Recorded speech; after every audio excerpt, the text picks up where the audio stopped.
Assalamualaikum warahmatullahi wabarakatuh. Bertemu lagi dengan saya teman-teman semua. Pada kesempatan kali ini kita akan membahas salah satu materi nanti yang wajib juga teman-teman semua pahami dan ketahui ya, yaitu terkait dengan standar kompetensi kerja khusus Gusmus Raksa Jasa. Nah, pada materi kali ini kita akan membahas apa itu standar kompetensi kerja khusus dan apa kaitannya dengan Gusmus Raksa Jasa. Baik, next.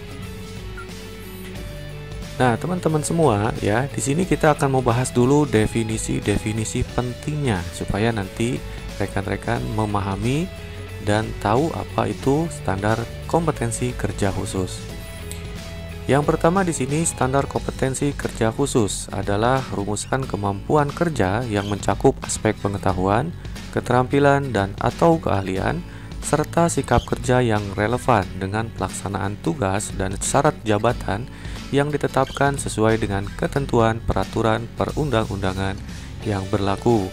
Kemudian, pengertian dari standar kompetensi adalah pernyataan ukuran atau patokan tentang kemampuan seseorang dalam melaksanakan suatu aktivitas merujuk pada beberapa karakteristik, baik yang bersifat dasar, pengetahuan, keterampilan, maupun perilaku dengan tingkat kemampuan yang dapat berubah-ubah tergantung sejauh mana pengetahuan, keterampilan maupun perilaku tersebut diasah. Jadi ini kaitannya nanti dengan bagaimana caranya kita memiliki standar khusus dalam menambah keterampilan atau pengetahuan seseorang yang terlibat dalam PGRJ ini.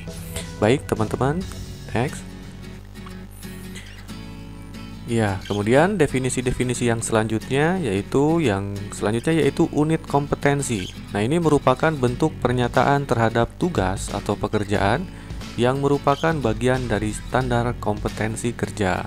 Kemudian ada skema sertifikasi, yaitu persyaratan sertifikasi spesifik yang berkaitan dengan kategori profesi yang ditetapkan dengan menggunakan standar dan aturan khusus yang sama serta prosedur yang sama.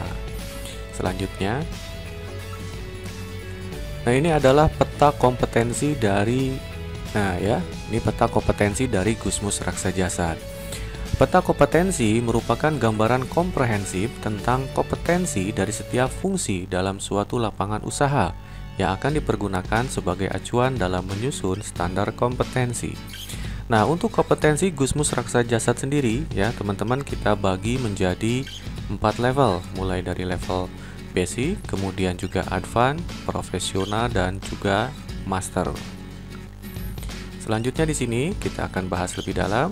Nah, teman-teman ya, sesuai dengan yang sekarang pelajari oleh teman-teman semua yaitu terkait dengan level basic. Nah, ketika teman-teman nanti menguasai level basic, kemudian teman-teman nanti akan mengadakan uji kompetensi. Nah, level teman-teman nanti bisa naik ke level advance. Nah, setelah advance, teman-teman setelah memenuhi kriteria-kriteria tertentu, nanti juga teman-teman akan naik level lagi menjadi level profesional sampai dengan nanti level tertinggi yang disebut sebagai level master. Nah, setiap level kompetensi ini mulai dari basic, advance, profesional dan master, tentunya nanti ada beberapa syarat, ada beberapa ketentuan yang harus rekan-rekan semua lalui. Dalam arti, syarat-syarat tersebut adalah demi kebaikan teman-teman semua untuk mencapai keahlian tertentu. Baik, selanjutnya. Ya. Nah, di sini ini ada pemilahan ya, mulai dari basic, advance, profesional dan juga master. Nah, selanjutnya teman-teman semua di sini. Nah, ini adalah penjelasan yang lebih dalamnya lagi. Nah, kompetensi basic yang teman-teman kuasai sekarang ya. Di sini untuk poin pertama dengan kode unit GM.RG.01.001.1. Nah, ini fungsinya yaitu untuk mengatasi gangguan keseimbangan tubuh dengan cara terapi raksa jasa dan raksa jiwa. Nah, untuk poin yang kedua yaitu dengan kode unit GM.RG.02.001.1. Nah, ini melakukan pemeriksaan dan menggali keluhan gangguan keseimbangan sistem tubuh melalui teknik wawancara raksa jasad dan raksa jiwa.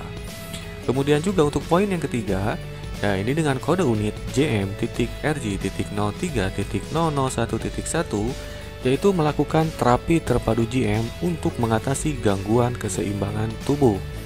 Kemudian juga untuk poin yang keempat, ya, di sini dengan kode unit GM.RG.04.001.1 yaitu melaksanakan sosialisasi dan penyuluhan GM terapi secara terstruktur dan sistematis. Nah, semua ini ya, semua judul unit kompetensi yang diterangkan di sini nanti rekan-rekan harus menguasainya. Ini sebagai salah satu bagian dari keahlian rekan-rekan di level atau kompetensi basic. Oke, next. Nah, materi inti teman-teman ya akan nanti teman-teman pelajari. Oke. Nah, sesuai dengan tadi ya, poin pertama di sini yaitu mengatasi gangguan keseimbangan tubuh dengan cara terapi raksa jasad dan raksa jiwa. Nah, ini sub pokok bahasannya diantaranya yaitu konsep sehat dan sakit. Ya, kemudian 4 pola yang mempengaruhi konsep sehat dan sakit, kemudian juga pergerakan 5 unsur dan selanjutnya yaitu fenomena organ. Nah, ini berdasarkan teori di sini pada konsep sehat dan sakit ini disampaikan selama 4 jam pelajaran, kemudian juga 4 pola yang mempengaruhi konsep sehat dan sakit disampaikan selama 4 jam pelajaran, kemudian pergerakan 5 unsur juga disampaikan selama 4 jam pelajaran. Dan fenomena organ ini disampaikan selama 10 jam pelajaran. Jam pelajaran ini yang nanti diberikan kepada rekan-rekan dalam arti supaya rekan-rekan bisa memahami secara baik. Kemudian juga untuk selanjutnya pada poin kedua yaitu melakukan pemeriksaan dan menggali keluhan gangguan keseimbangan sistem tubuh melalui teknik wawancara raksa jasad dan raksa jiwa ya. Di sini sub pokok bahasannya yaitu anamnesa selama 4 jam pelajaran, teorinya, kemudian prakteknya 10 jam pelajaran, kemudian juga fisiodetek, teorinya 4 jam pelajaran dan prakteknya 10 jam pelajaran, kemudian psikodetek, teorinya 4 jam pelajaran dan prakteknya 10 jam pelajaran. Selanjutnya untuk poin yang ketiga di sini yaitu melakukan terapi terpadu GM untuk mengatasi gangguan keseimbangan tubuh. Nah, ini sub pokok bahasannya. Yang pertama yaitu panduan dasar GM terapi. Ini teorinya selama 4 jam pelajaran, kemudian juga untuk titik 6 istimewa, teorinya 6 jam pelajaran dengan jumlah praktek 10 jam pelajaran. Kemudian juga titik 11 jitu yaitu 6 jam pelajaran dengan prakteknya yaitu 10 jam pelajaran. Kemudian juga titik 17 kehidupan dengan teori 6 jam pelajaran dan praktek 10 jam pelajaran. Kemudian selanjutnya pada poin yang keempat yaitu melaksanakan sosialisasi dan penyuluhan GM terapi secara terstruktur dan sistematis. Nah, sub pokok bahasan yaitu yang pertama komunikasi efektif dan terarah. Ini teorinya selama 6 jam pelajaran dan prakteknya yaitu 10 jam pelajaran. Kemudian yang kedua menyusun rencana penyuluhan. Di sini untuk teorinya yaitu 6 jam pelajaran, kemudian juga yang prakteknya yaitu 10 jam pelajaran. Nah, apabila ditotalkan teman-teman semua ya jumlah jam pelajarannya untuk teori nanti yang akan diberikan kepada rekan-rekan yaitu sebanyak 70 jam pelajaran ya untuk teori. Kemudian untuk jumlah jam praktek yaitu 80 jam pelajaran. Nah, kenapa sekarang jam praktek diperbanyak dibandingkan dengan jam teori? Dalam arti supaya nanti rekan-rekan bisa menguasai lebih cepat dan lebih paham ketika mengaplikasikannya di lapangan. Baik teman-teman semua, demikian tadi paparan singkat yaitu mengenai SKKNI PGRJ. Mudah-mudahan dengan paparan singkat tersebut rekan-rekan bisa memahami apa itu SKKNI dan yang paling utama di setiap level nanti baik itu level basic sampai dengan level master, teman-teman semua bisa mengaplikasikan apa yang menjadi panduan dari yang sudah kita paparkan tadi. Demikian dari kami. Wassalamualaikum warahmatullahi wabarakatuh.